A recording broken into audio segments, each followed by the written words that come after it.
کیا آپ نے کبھی سوچا ہے اگر گھڑی نہ ہوتی تو ہم وقت کو کیسے جانتے؟ آج ہم آسانی سے کلائی پر گھڑی دیکھ کر سب کچھ ناپ لیتے ہیں، لیکن دوستو یہ سہولت ہزاروں سال کی محنت کا نتیجہ ہے۔ گھڑی کا یہ سفر شروع ہوا تھا صرف ایک سائے سے۔ قدیم زمانے میں انسان نے سب سے پہلے سورج کے سائے کو وقت ناپنے کے لیے استعمال کیا تھا۔ ایک سیدھی لکڑی یا ستون زمین پر گاڑ دیا جاتا اور جیسے جیسے سورج آسمان پر حرکت کرتا اس کا سایہ بھی اپنی لمبائی اور سمت بدلتا رہتا تھا، اور اسی سے دن کے حصے پہچانے جاتے تھے۔ مصر اور بابل کے قدیم کنڈرات میں ایسے سورج گھڑیوں کے ثبوت ملے ہیں جہاں پتھروں پر نشان لگا کر بتایا جاتا تھا کہ کس وقت سایہ کہاں پڑے گا۔ لیکن دوستو یہاں پر ایک بہت بڑا مسئلہ تھا۔ یہ گھڑیاں دن کے وقت تو کارآمد تھی، مگر رات کو سورج کہاں؟ جیسے ہی سورج غروب ہوتا وقت ناپنے کا یہ طریقہ بیکار ہو جاتا تھا۔ یہی وہ سوال تھا جس نے انسان کو مزید سوچنے پر مجبور کیا۔ پھر اس کے بعد رات کے اندھیرے میں وقت ناپنے کے لیے لوگوں نے پانی کا سہارا لیا۔ ایک برتن میں پانی بھرا جاتا اور نیچے ایک چھوٹا سا سوراخ کر دیا جاتا جس سے پانی ایک ہی رفتار کے ساتھ ٹپکتا رہتا۔ اس طریقے کو کلیپسائڈرا یا پانی گھڑی کہا جاتا تھا۔ یونان، مصر اور روم میں یہ گھڑیاں بہت عام تھی۔ عدالتوں میں مقررین کو ایک خاص وقت دیا جاتا اور جیسے ہی برتن کا پانی ختم ہوتا تقریر بھی ختم ہونی تھی۔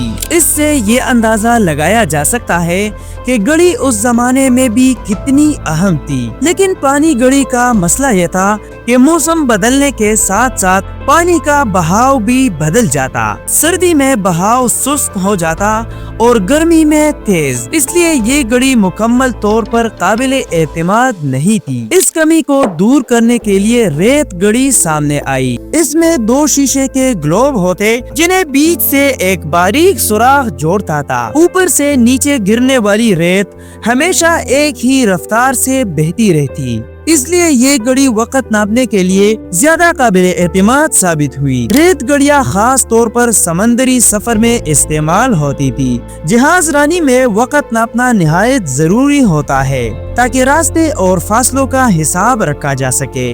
ریت کی گھڑی کے ذریعے جہاز کے عملے کو اندازہ ہوتا کہ کتنی دیر سے سفر جاری ہے اور کب راستہ بدلنا ہے۔ اس طرح وقت ناپنے کا نظام تجارت، جنگ اور دریافتوں میں بھی اہم کردار ادا کرنے لگا۔ لیکن دوستو انسان کو یہاں بھی سکون نہیں ملا۔